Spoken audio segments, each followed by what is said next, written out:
like this is a story of Joseph and Mary giving birth to Jesus, and it's like sounds like almost Iron Maiden or something. That's King Herod, I think. Don't know who that is, but yeah, it's interesting, the idea of a king, really. Like, what really is a king? What does a king do? I mean, you have probably different kings in different countries. It's a pretty old idea, I suppose, to have one guy who's up on up on a not pedestal, like up on a balcony, sort of with a crown. Everyone has to worship them, and really they're just the same as everyone else, aren't they? Really, but I suppose it goes back to bloodlines and where people come from. I actually have royalty in my family, from Scotland, probably other places. I don't know where exactly. Amanda's done the research and all that sort of stuff, but there's the fishies. I was just thinking about a king. How does a king sort of how does a king manifest in today's age? You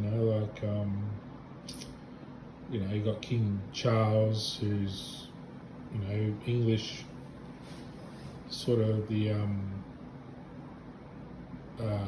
United Kingdom sort of king, or English king. Sort of his reign goes over the Commonwealth, I suppose, Australia, New Zealand, different countries around the place. I personally think I'd make a better king in Australia, but I have good ideas to actually restore the civilized world back to sanity, rather than just all decaying into sort of a spiral like it seems to be going into. And people will be out there going, what are you talking about? Everything's fine, but you don't know how good it can be, it can be a lot better. It's been miserable for me, my adult life, at no real fault of my own, but I can see the possibility of a much, much better world. And I really, I don't desire to be put up on a platform and worship like some kind of idol. I'm not into that sort of thing. My idea is more just having the power to help make good decisions to change the country into a more pleasant place to live. I don't even care if I'm not known or anything, just as long as by the right people I'm known as someone who can help make important decisions, and I'm supported to help implement those decisions to get them done quickly. It's not just Australia, like it's space and places, and I have good civilized ideas that are compassionate and generous, and because kings should be generous, they've got all the money. If they're not generous, how is the rest of the population going to be generous? If the king doesn't display that kind of behaviour, the population isn't going to be. You're going to live in a very selfish, self-centered, poor, poverty-stricken sort of world forever, and then that'll filter down the animal kingdom, who are really suffering, and then that's the natural world gone, because the animals can't provide the care it needs to take care of the natural world, and then we're living in a dust storm. So it's one thing after another. It really filters down from that spot at the top where the king sits and sort of takes care of things.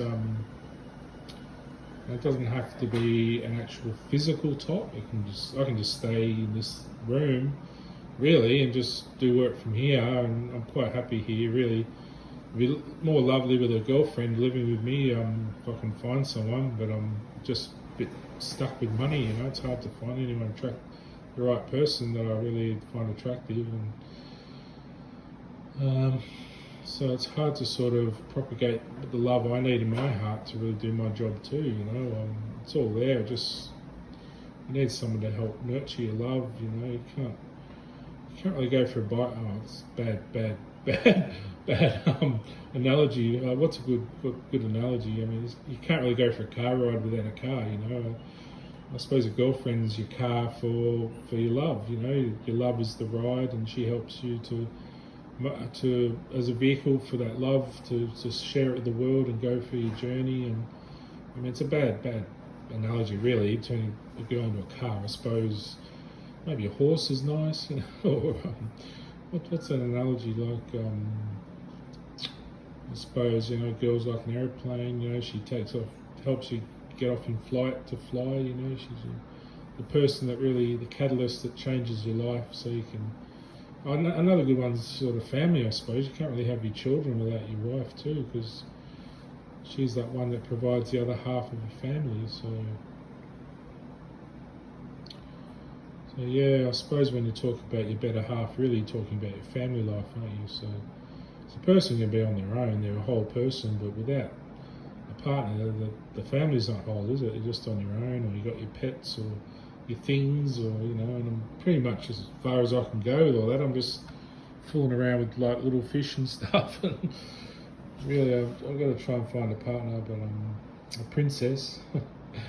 And, you know, like, I suppose you could every now and then have a little parade and just everyone just say thank you or whatever for your good work if they really appreciate what you've done. You don't have to make a big deal over a royal family, I don't think. I think probably the less a big deal, the better. Like, there's no way I'd want to be splashed all over the media and all this sort of stuff. It'd be just ridiculous, really. I mean, but anyway, everyone has their own ideas of what royalty is. I think it's just royalty is just people are given the rights to administer royal duty, really, to people that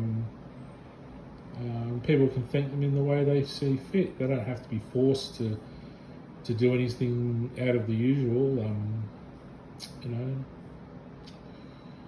this movie is not really what I expected. I didn't expect some kind of rock opera musical.